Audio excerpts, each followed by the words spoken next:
Ողջույն 24 TV-ին շարունակում է աշխատանքը, տաղավարում այսօր իմ հյուրն է հասարակական քաղաքական գործիչ Նաիրա Զորաբյանը։ Բարև ձեզ Տիկին Զորաբյան, շնորհակալ եմ ինձ ընկալվելու համար։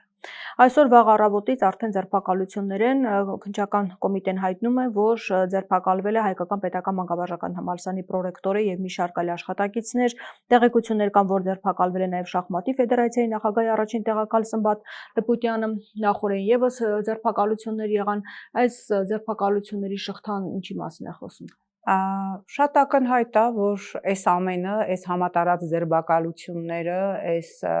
ես նայում էի հակակոռուպցիոն դատարանում, ընդհանրապես քննարկվում էր Սամվել Կարապետյանի հերթական խափանման միջոցի հարցը եւ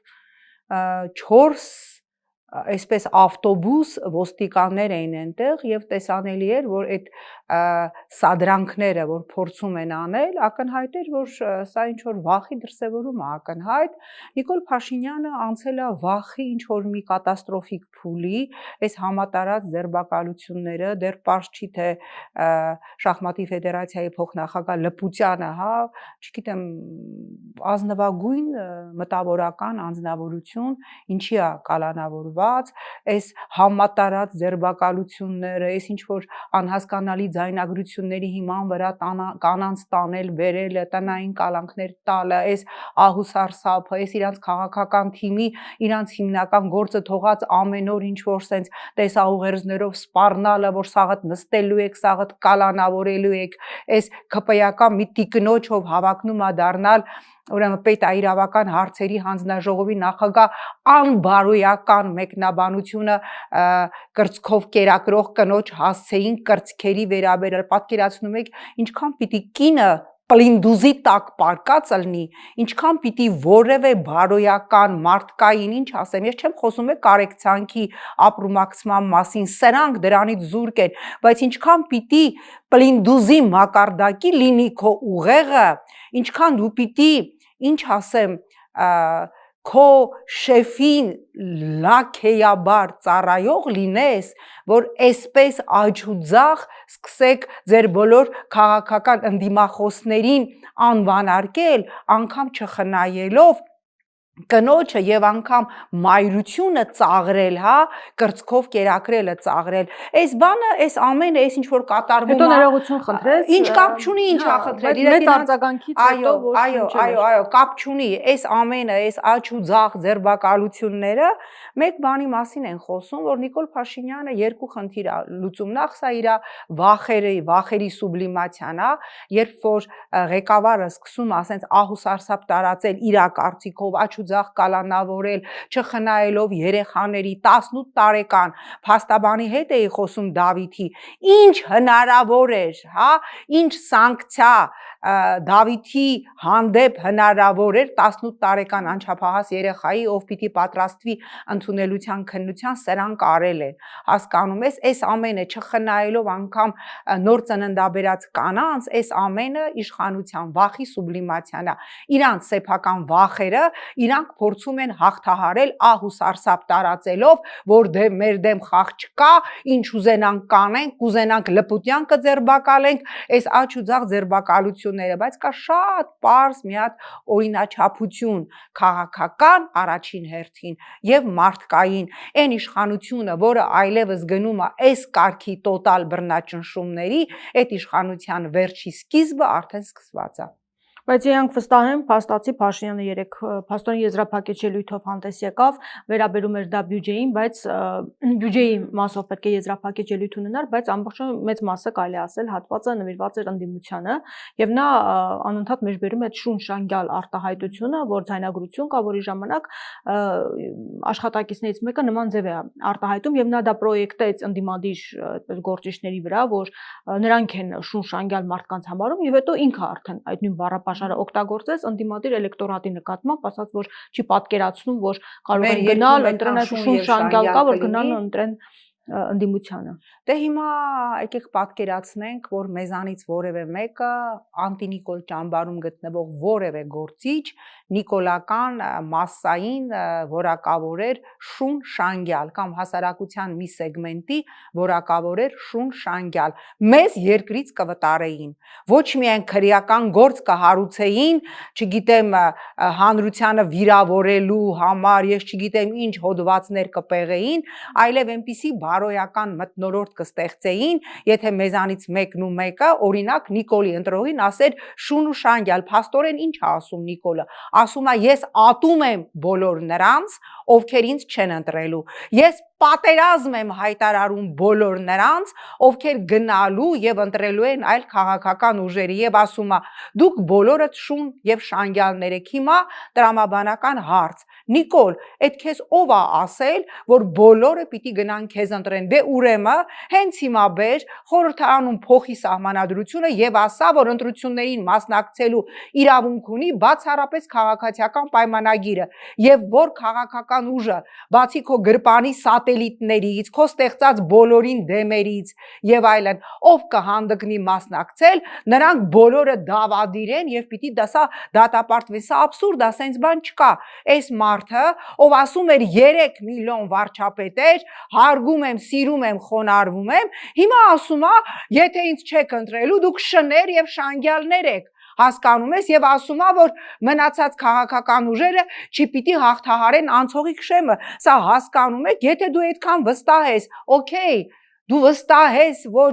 բոլորը պետք է նստեն նոյան տապան, գնան պատմության օվկիանոսով նավարկեն, լողան, չգիտեմ ինչ, բա ինչի համար է այս զարհուրելի վախը, ինչի համար է ազգային ժողովում այդ հիստերիան, ես նայելով իր ոչ adekvat վիճակին, շատ լուրջ այսպես կանխատեսում ունեմ, որ մեզ անկեղծ ասած շատ վատ իրադարձություններ են սպասվում, որտեղ տեսանելի է, որ այս մարդը ասում է, եթե ինձ չեք ընտրելու, ուրեմն Հայաստան չի լինելու։ Այն որ ժամանակին ասեց կամ ես կլինեմ վարչապետ, կամ Հայաստանը վարչապետ չի ունենա, հիմա էլ ասում է, եթե ես չվերընտրվեցի, Հայաստան չի լինելու, սեպտեմբերին պատերազմ կլինի, Արմագեդոն կլինի, մեծ ջրհեղեղ կլինի, ինչ կլինի, բայց Հայաստան չի լինելու, սա իսկապես վախենալու է։ Այսինքն Փաշինյանը իրեն համարում է վարչապետ միայն այն մարդկանց նկատմամբ, ովքեր իրեն են ընտրում։ Այո, աբսուրդ է, չէ, բայց ինքը պետք է լինի նաև վարչապետ բոլոր նրանց համար, ովքեր իրանից զզվում են, չեն սիրում, քննադատում են, իսկ այդպիսի մարդիկ մեր հանրության մեջ, այդպիսի սեգմենտ մեր հանրության մեջ շատ կա, հասկանում եք, բայց ես անկեղծ ասած իրապես լուրջ մտավախություն ունեմ, ինձ համար հասկանալի է, չէ, որ այս ընտրությունները հունիսի 7-ի սրանք ստանդարտ ընտրություններ չեն լինելու, սա ընդամենը Նիկոլի համար իր վերարտադրության հարցը չէ, սա իր կյանքի, իր ռեժիմի կյանքի, կյանք հենց այդ բառի ուղիղ իմաստով, որտեղ ինքը շատ լավ հասկանում է, որ ինչ իշխանություն էլ եկավ, ինչքան էլ լոյալ եղավ այդ իշխանությունը իր ռեժիմի հանդեպ, առնվազն լինելու է հայկական Նյուրնբերգ եւ լավագույն դեպքում ինքը լինելու է որևէ քրեակատարողական հիմնարկում, լավագույն դեպքում, եթե քրեական օրենսգրքում փոփոխություն չարվի եւ ավելի ծանր սանկցիաներ չնախատեսվեն, ինչպես շատերն են պահանջում, ընդհանուր պետական դավաճանության համար մահապատիժ, հա, ընդունենք, որ ԵԽ անդամ ենք, դա հնարավոր չի, բայց ես ասում եմ, հայտնվելու են ուրեմն իրանք բանտախցում, հա, բայց ես նաև լուրջ մտավախություն ունեմ, որ այս դիլեման, հա, իր համար, հա, որ իր վերարտադրությունը իր համար կյանքի խնդիր է եւ տեսնելով իր ոչ,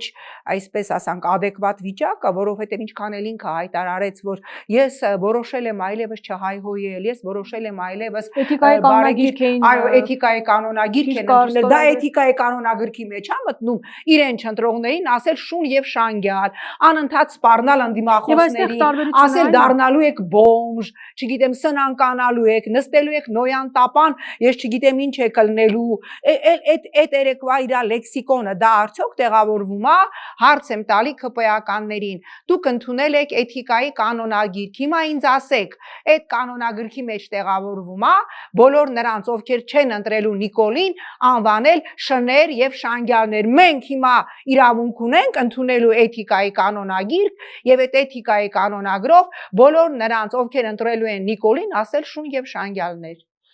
Իդեպ տարբերությունը այստեղ այն է, որ ինքը երկրի վարչապետ է եւ ինքը այդպես է անվանում Շունուշանգյալներ, իսկ երբ որ իրենք պրոյեկտում են, որ ընդդիմությունն է, ասում Փաշինյանն ասում էր ընդդիմությունն է այդպես դիմում ժողովրդին։ Իրականում մի կին էր, որը հերախոսազրույցի ժամանակ աշխատակից էր ընդհանրապես, բայց երբ որ վարչապետն է երկրի ասում այդպես հերախոսով ձայնագրության մեջ խոսացող ինչ որ մի X տիկին վատ է անում, որ ժողովրդին ասում է Շունուշանգյալ, բայց դա ընդամենը մեկ քաղաքացի է, որի կրթական ցենզը լսելով այդ ձայնագրությունից պարզավոր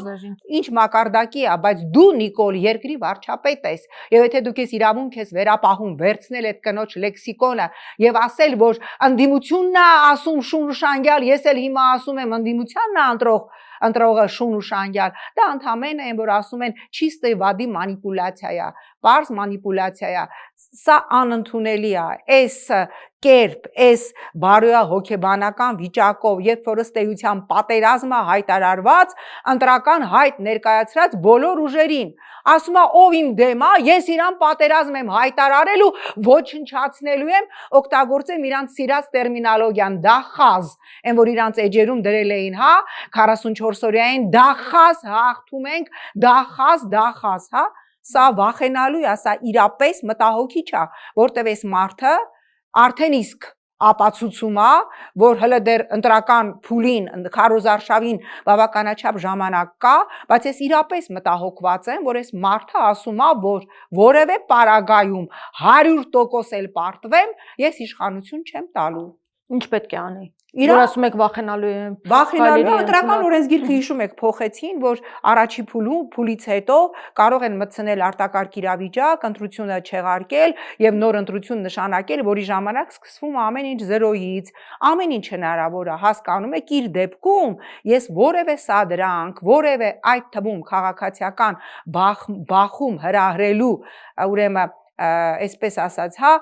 մտադրություն իրենց կողմից ես չեմ բացառում, որտեվ այս մարդը պարզ տեքստով ասում է 100% էլ պարտվեմ, չեմ տալու իշխանություն, չեմ զիջելու իշխանություն, այս իրավիճակում ընդդիմությունը լուրջ մտահոգվելու բան է։ Ես դա ուզում հասնել, ինչ պետք է անի ընդդիմությունը։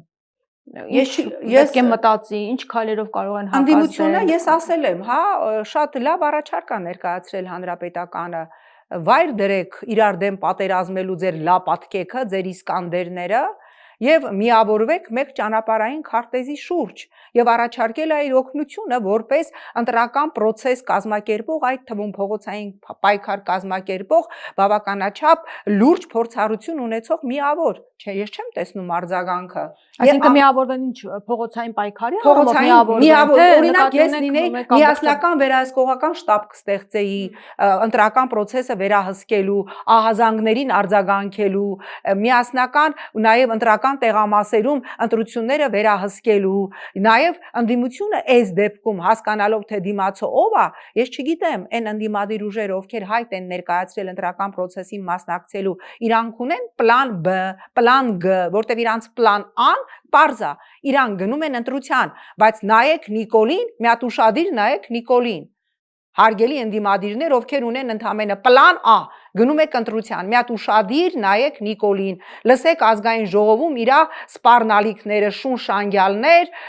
շեմը չեք հաղթահարելու, արդյոք դուք պատրաստ եք հետընտրական պայքարի, ունեք պլան B, պլան G, որովհետև հասկանալի է, չէ, այս մարդը ասում է կամ ես կլինեմ վարչապետ, կամ չի լինելու Հայաստան։ Ես չեմ տեսնում, որ այսօր ընդդիմադիր ուժերը ունեն, ովքեր գնում են, արդեն իսկ հայտարարել են ընտրական մարաթոնին մասնակցելու, ունեն մնացյալ պլանը, որտեղ այս դեպքում, Նիկոլի դեպքում, պլան B-ով, պլան G-ով մենակ չես բավարարվելու, այստեղ ամենայն հավանականությամբ պետք է լինելու պլան E, Z, G, չգիտեմ,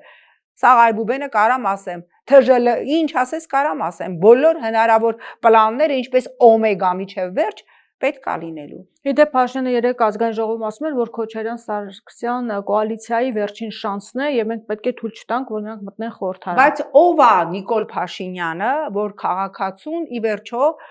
ես էլ եմ ասում, ինքը ուղղակիորեն սպառնում է այդ ուժերին, ասում է դուք իրավունք չունեիք եւ չունեք ընտրական process-ին մասնակցելու, որտեվ ես չեմ թողելու։ Հասկանում եք, եթե հողում է անում ժողովրդին, որ ժողովուրդը նրանց ուղարկի որտեղ լավ թող ուղարկի, մի րոպե, եթե ուղարկել է, թող ժողովուրդն ուղարկի, դու ինչու ես անհանգստացած։ Նիկոլ, դու ինչի ես խառնվել իրար, դու ինչի ես ժողովրդի փոխարեն այդքան քո նյարդերը քայքայում, եթե դու այդքան վստահ ես, որ այդ քաղաքական ուժերը անցողիկ շեմը չեն հաղթահարելու, ժողովուրդը իրանց ուղարկելու է ըստեղ, այնտեղ, նոյան տապանա նստեցնելու, ուղարկելու է խաղաղ օվկիանոս բաց նավարկության, հետո ուղարկելու է մի այլ տեղ, որ Բերմունդյան եռանկյունում խեղդվեն, Քեզ ինչ, դու ինչի ես սենց քո նյարդերը քայքայում, կանի ժողովուրդը, օքեյ, կարձանագրվի, որ դու ճիշտ ես, բայց դու ինչի ես քո հիմնական գործը թողած, ամբողջ օրը ժողովրդի փոխարեն որոշում, թե ժողովուրդը ում որ գրողի ծոցն է ուղարկելու, բավոն հանկարծ ժողովուրդը որոշեց, օրինակ քաղաքացիական պայմանագրին իրան ուղարկել Բերմունդյան եռանկյունի։ Այդ ժամանակ ես մի հատ առաջարկ ունեմ, Նիկոլ ջան, եկեք բարի պայմանավորվենք սենց, ինչ էլ լինի, հա, դուք ես պարտված չես համարելու։ Հնարավոր համարում եք այդ տարբերակը ամեն ինչ էս իրավիճակում եւ իսկապես ընդդիմության հավաքական ընդդիմության ձայները կարող է վճռորոշ լինել։ Եթե ընդդիմությունը իրապես միավորվի, ես չեմ ասում մեկ ցուցակով դա աբսուրդ է, եթե ընդդիմությունը իրապես միավորվի 1, 2, 3 խոշոր բևեռներում եւ այն ձայն փոշիացողները, որոնցից շատերը նաեւ ձեր տաղավարում են լինում եւ ամենաաբսուրդը այն է, որ ես լսում եմ ձեր տաղավարում մեկին, ով ասում է թրիփը դա նույն Զանգեզուրի միջանցքն է, Մեղրու միջանցքն է, եւ սա Սյունիքի թրքացման ճանապարհն է, եւ սա ասում է մի առանձնյակ, ես չեմ ուզում ձեր եթերից հայհոյեմ, ով պաշտպանության նախարար եղած ժամանակ իր կոտրած ձեռով ստորագրել է Գորիս ճակատեն հատվածը Ադրբեջանին հանձնելու։ Լավ, այդքան անամոթ, այդքան ինչ ասեմ, պլինդուզի տակ վերընկած անպարկեշտ կարելի է լինել, ստորագրել է ինքը, եղել է այս թիմի պաշտպանության նախարարը, հետո տարե շպրտել են Ռուսաստանում եղել է դեսպան, հիմա ասում է Սյունիքը տալիս են, այդ կարևոր ճանապարհից մեկը դու քո ձեռով ես, քո կոտրած ձեռով ես ստորագրել։ Իդեպ հասկանալի չէր, որ Վաղաշակ Հարությունյանը ընդդիմադիր է, թե իշխանամետ է, որովհետև նա այդ հարցի պատասխանը իսկապես չտվեց, ասաց, որ չի ուրեմն եթե Վաղաշակ Հարությունյանը ընդդիմադիր է, ես էլ Անգլիայի թագուհին եմ, պայմանավորվենք սենց, եւ ես Անգլիայի թագուհի լինելու շատ ավելի մեծ շանսեր ունեմ, ինչ իրավիճակների դեպքում, քան Վաղաշակ Հարությունյանը ընդդիմադիր։ Հիմա դուք ասում եք, եթե իսկապես համախմբվեն, մեկ ճակատ ձևավորեն եւ բացի այդ 3 խոշոր միավորումներ ձևավորվեն, կարծես թե կա այդ 3 միավորումները բավարար չեն։ Այստեղ կան բազմաթիվ ուժեր, ովքեր փոշիացնելու են եւ եկեք մենք հիշենք 21 թվականին մոտավորապես 20 մոտ 21.5% ձայն փոշիացավ եւ այդ փոշիացած ձայների գերակշիռ մեծամասնությունը գնաց քաղաքացիական պայմանագրին։ Այս պահին դեռևս բոլոր առաջադրումները ավարտված չեն, բայց կա արդեն հստակ հաշվարկ, որ այն կներեք այդ մանրապճեղները, ովքեր չեն անցնելու, արդեն իսկ 11% ռեալ փոշիացվող ձայն հաշվարկվում է։ Պիտի լինի այնպիսի բարոյական մթնոլորտ, որպիսի այդ ուժերը կամ միավորվեն մեծ բլոկներում, կամ ուրեմն դուրս գան ընտրական պայքարից, որովհետև ընդամենը փորձ ձեռք բերելու համար կամ օլիմպիական մասնակցությունը դա բերելու է լրջագույն փոշիացման, ինչը աշխատելու է Նիկոլ Փաշինյանի օգտին։ Բայց ես ուզում եմ մի նաև երեք ամբողջ համացանցում ադրբեջանական տարածվեցին կադրեր, թե ինչպես Բաքվում մի բարի համույթի ուրեմն փորձի ժամանակ Հայաստանի դրոշը բարի ուսուցիչը ինքը շպրտել էր գետնին եւ ստիպում էր, որ այդ պարողները, այդ աշակերտները, ովքեր բարի դասընթացների էին եկել, հենց Հայաստանի դրոշը տրորելով պարեն եւ պարողները փոքր երեխաներ չէին, հասուն 16-17 տարեկան երիտասարդներ էին, ովքեր Հայաստանի դրոշի վրա ադրբեջանական նախրապար էին պարում։ Հիմա հարց եմ ուզում տալ, օրինակ, չգիտեմ որտեղ, Ստամբուլում, թե որտեղ Սահիբա Գաֆարովայի Ադրբեջանի Միլի Մեջլիսի նախագահի հետ շատ ջերմ զրուցող Ալեն Սիմոնյանին կամ խաղաղության օրակարգը որպես fast food ժողովրդին ուտացնողներին մի հատ այդ կադրը ցույց տվել եք, թե ինչպես ադրբեջանական լակոտները ուսուցչի թույլտվությամբ եւ իր ուրեմն ուղղորդմամբ տնգի էին թռնում, տրճիկ էին տալիս Հայաստանի Հանրապետության դրոշի վրա։ Եթե սա է խաղաղությունը, ապա անկեղծ ասած, այսպիսի խաղաղության օրակարգ երբ անգամ այսօր, հա, իրենք շարունակում են հակահայ քարոզչությունը, իրենք շարունակում են նվաստացնել մեր խորհրդանիշները, ես չեմ պատկերացնում եւ իդեպ այս կոնտեքստում ուզում եմ հիշել ընդամենը օրեր առաջ Ադրբեջանի արտաքին հարցերով, Ալիևի արտաքին հարցերով հատուկ ներկայացուցիչ Էլչին Ամիրբեկովի հայտարարությունը, ով ուղղակի ասաց Հայաստանում սահմանադրական փոփոխությունները նախապայման է, չասաց է, մեր ցանկությունն է, լավ կլներ, ճիշտ կլներ, ասեց նախապայման է, մեր նախապայմանն է, մեր ուլտիմատիվ նախապայմանն է խաղաղության օրակարգին հասնելու համար, եթե Հայաստանը չփոխի իր սահմանադրությունը եւ չհանի անկախության հռչակագիրը, որևէ խաղաղության պայմանագիր չի ստորագրվելու, բա ասում էիք սահմանադրական հանրաքվեն փոփոխությունները դա ընդամենը ներհայաստանյան օրակարգ է եւ Ադրբեջանի ուլտիմատում էստեղ չկա, բայց չրփեք Էլչին Ամիրբեկովի բերանին, բան չի չեք չրփում։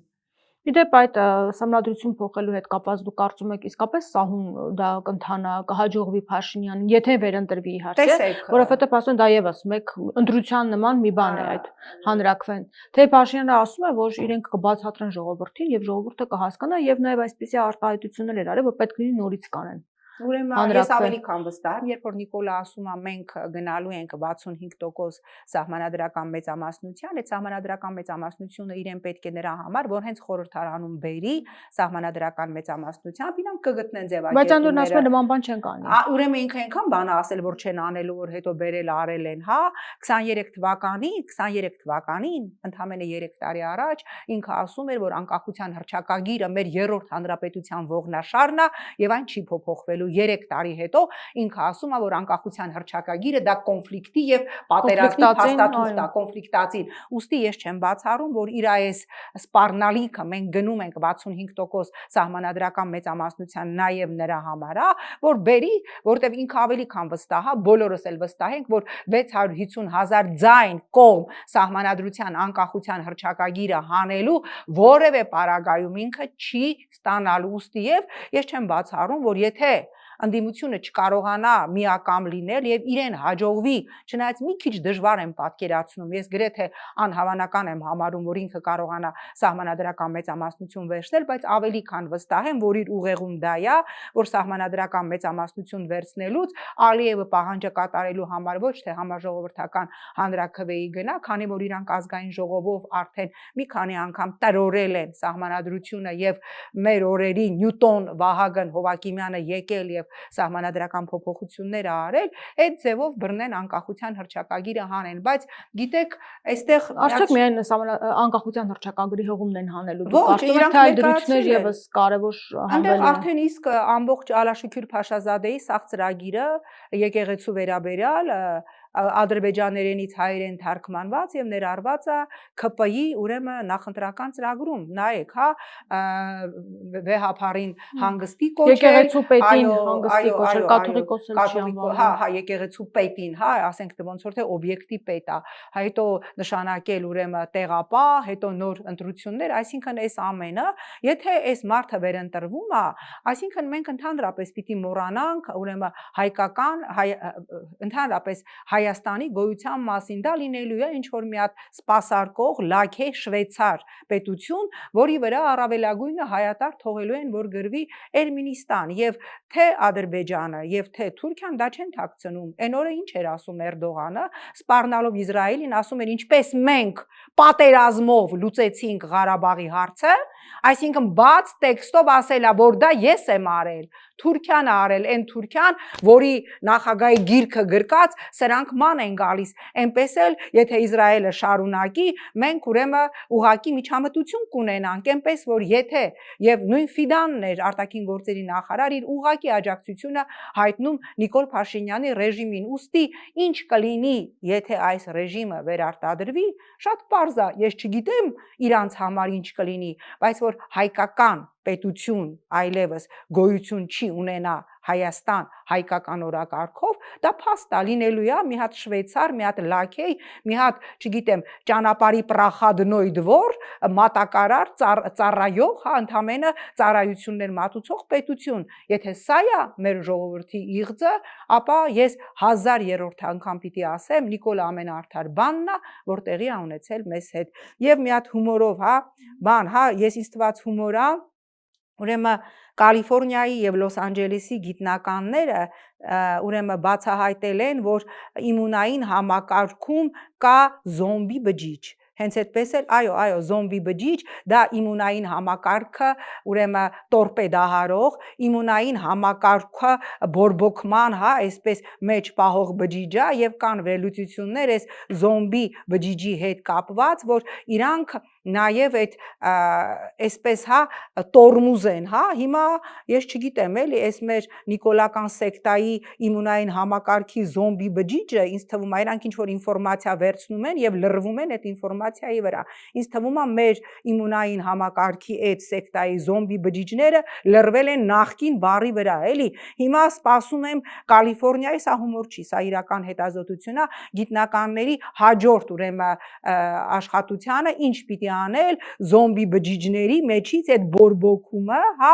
այդպես մտասևեռումները նախկինը թալան, այդ մտասևեռումները հանելու։ Ուրեմն սա իրական գիտական ապացույց ունի, որ իմունային համակարգում կա բջիջ, որը զոմբի բջիջ է, դա առաջացնում է լրջագույն բորբոքում եւ ինչ որ մի փուլում դրանք այսպես լրվում մնում են, էլի։ Հիմա եթե բուժումը գտնվի, նաև կարելի է պրոյեկտել քաղաքական։ Կարելի է պրոյեկտել նաև քաղաքական, որտեղ ես ասել եմ, այդ մարդկանց, հա, այդ դա սեկտա է, նիկոլիզմը տոտալիտար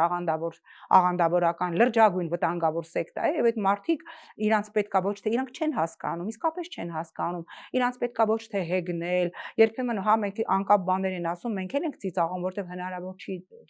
զվարճանալ, բայց իրանց պետքա օգնել, իրանց պետքա բուժել, հույս ունենամ այս հայտնագործությունից հետո, զոմբի բջիջների հայտնագործությունից հետո, արդեն բացահայտումից հետո կգա ախտորոշումը եւ ախտորոշումից հետո կգա բուժման մեթոդոլոգիան։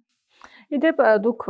եւ բազմաթիվ մեջուրեր, որոնք գալիս են, խոսում են, թե ինչ վտանգներ կարող է առաջանալ, եթե Փաշինյանը վերընտրվի Հայաստան, ինչ ապագա կունենա եւ այլն, բայց քիչ առաջ դա ենք հենց խոսում, որ կան ուժեր, որոնք փաստացի որոշեն առանձին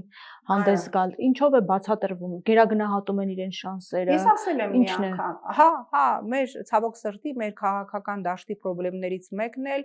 նարցիսիզմն է, չպատճառաբանված, չհիմնավորված նապոլեոնիզմն է, այն որ բոլորին ասեն, я тоже ասետրինա, այդ վիճակն է, որ այդ մարդիկ ընդամենը ուզում են ապացուցել, որ ես այնքան կամ, որ ես ինքնուրույն պիտի մասնակցեմ, բայց եթե այդ մարդիկ մի քիչ այդ իրանց հիվանդագին նարցիսիզմը, հա, փորձեին ինչ որ կերպ մեղմել եւ չտարապեին քաղաքական բոնապարտիզմով, իրենք կհասկանային, որ սա ընդամենը շարքային ընտրություն չի, որտեղ իրանք բավարարեն իրանց նարցիստական հակումները, սա ընտրություն է, որի զոհասեղանին դրված է Հայաստանի պետականությունը, ու եթե իրանց հիվանդությունը, իրանց քաղաքական նարցիսիզմը շատ ավելի գերակա է, քան պետություն ունենալու այդ կամ չունենալու այդ վախը, ապա ինչ ասեմ, այդ մարդիկ հավասարապես կրելու են հետագա բոլոր հնարավոր վատ թարագույն սցենարների պատասխանատվությունը։ Այսինքն գերագնահատում է, որ միայնակ կարող են իրենք փաստորեն իհարկե կամ գիտեն, որ իշխանապողություն իրականացնել։ Չէ, կարող է գիտեն, որ չեն անցնելու, պարզապես ուզում են խանգարել process-ին, խանգարել, որովհետև մարդիկ նարցիս են։ Նարցիսիզմը դա լուրջ հոգեկան հիվանդություն է։ Միգուցե այդ մարդիկ իրանց այդ հիվանդությունը չեն կարողանում կառավարել, որտեղ հոգեկան շեղումները դժվար է, եթե կառավարելի լիներ, շիզոֆրենիկները իրանց կկառավարեին, բիպոլար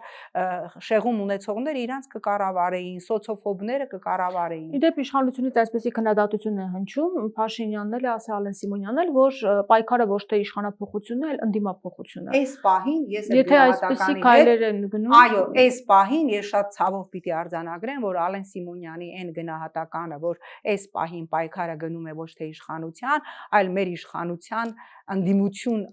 ով կլինի ավելի շատ ձայներով իշխանության մոտ ընդդիմություն աշխատելու։ Այո, ցավոք սրտի այս պահին պայքարը դեռ տեսանելի պայքարը դա է։ Եվ Սամվել Կարապետյանի փաստորեն կալանքը 3 ամսով երկարաձգվեց եւ նաեւ իր հայտարարությունների մասով ինչ կասեք, նա ասում է, որ 100% իրենք հաղթանակ են տոնելու։ Տեսեք, ես երևի թե ուղիղ դիմեմ Սամվել Կարապետյանին, պարոն Կարապետյան, մենք տեսանք, որ դուք շատ ճշգրիտ, շատ հավասարակշիռ, շատ adekvat շփվում եք լրագրողների հետ, շատ պոզիտիվ շփվում եք, շատ ճշգրիտ գնահատականներ եք տալի, դեպքում կարող եք բացատրել են ձեր հետևից, որ կանգնած մարդիկ սենց ինչ որ սենց անհասկանալի աղմուկ են հանում, չէ, ստոպ, վայ, մի րոպե, հետո, ինչի են անում, ուզում են տպավորություն ստեղծել, որ օգնում են ձեզ, հա, որ կամ ուզում են հանրային գիտակցության մեջ արմատավորեն, որ դուք չեք կարող շփվել, իրանք պարզապես ձեզ իրանց կյանքի գնով փրկում են լրագրողներից, պատժեք դրանց, որովհետև դուք շատ adekvat կարողանում եք շփվել եւ շատ ճշգրիտ գնահատեցիք հարցին, որ լրագրողի հարցին դուք ուղղորդվում եք Ռուսաստանից թե ոչ, տվեցիք այն գնահատականը, ինչում ես 100% եւ մշտապես վստահ եմ եղել, որ Ռուսաստանից ուղղորդվում է բացառապես Նիկոլ Փաշինյանը։ Եվ այն հանգամանքի մասին, որ շատ է խոսվում, որ հնարավոր է թույլ չտան նրանց մասնակցեն ընտրությունների եւ այլն, այս ձերբակալությունները, քրեական գործեր արդյոք խոսում են դրա մասին եւ նաեւ ձայնագրության մասով, որովհետեւ շատ է խոսվում, որ կաշառք բաժանելով ուզում են իշխանության գալ։ Տեսեք, ես ավելի քան վստահ եմ, որ այսօր Հականիկոլ Ճամբարի որևէ ուժ չպիտի դիմի որևէ անօրինական գործունեության, որովհետեւ ուղղակիորեն դրա նույնիսկ անկեղծ ասեմ դրա կարիքն էլ չկա, բացարձակ իմաստ չունի, դա ուղղակի կարող է նույնիսկ հա այնտեղ ասում են աշխատավարձեր է բաժանվել, то էդ էլ մի տվեք, հավատացնում եմ կլինեն բազմաթիվ մարդիկ, ովքեր առանց այդ աշխատավարձի էլ կաշխատեն, որտեղ այդ Հականիկոր սեգմենտը սպասում է, երբ է բացվելու հունիսի 7-ը, որ գնա ընտրական տեղամաս, նույնիսկ աշխատավարձ մի տվեք մարդկանց, հավատացնում եմ, կան մարդիկ, որոնք առանց դրա էլ կաշխատեն, էլի, եւ դե դեռևս ապացուցված չէ, քրեական գործ է հարուցված, իհարկե ապացուցված չէ եւ չի էլ ապացուցվելու, եւ այո, ես չեմ բացառում, որտեվ ես երբ որ մենք նայում ենք Նիկոլ Փաշինյանի հոգեվիճակը, ես չեմ բացառում, որ այո, նույնիսկ վերջի պահին ընտրական ցուցակից ինքը հանի այն կուսակցություններին, որոնց մասնակցությունը ուղղակի վտանգ է իր իշխանությանը եւ ցավոք սրտի Եվրոպան, միջազգային կառույցները, որոնք գնահատական են տալու այս ընտրություններին, այդ ամենի վրա աչք են փակելու, ինչպես ոչ միայն աչք փակեցին, այլև խրախուսեցին Մոլդովայում, որ Սանդուն ընտրական ցուցակից հանի իր հիմնական մրցակիցներին եւ ինչպես Ռումինիայում վերցրեցին եւ ընտրված նախագահին ուղղակի հեռացրեցին իշխանությունից Եվրոպական միության ուղիղ աջակցությամբ։ Շնորհակալ եմ զրույցի համար։ Զրուցում էի հասարակական քաղաքական գործիչ Նաիրա Զորաբյանի հետ։ Շարունակեք մեզ հետևել, կհանդիպենք։